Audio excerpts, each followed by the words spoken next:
Weaver अस्सलाम वालेकुम वरहमतुल्लाहि वबरकातुहू। मैं सजाद हस्ती हो तुस वेद पे मेरे यूट्यूब चैनल और फेसबुक पे लशारी रंग टीवी।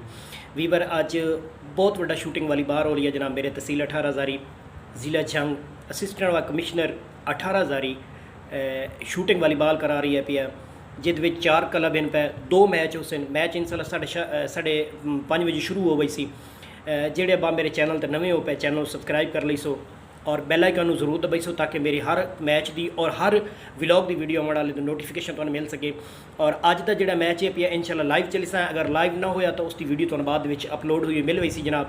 और इसे नाँ से लशारी रंग टीवी के नाँ से मेरा एक फेसबुक पेज है पिया जनाब, उसमें जरूर लाइक और फॉलो किया करो। और इस तो हट के जनाब ये मेरे चैनल तो तुसें पहले जितनी वीडियो वेखी प्लास्टिक वाली बाल दी वेखी उसे ज़िले जंग दी बाहर पंजाब के लोग वाली मैचों दी वेखी उसे जनाब।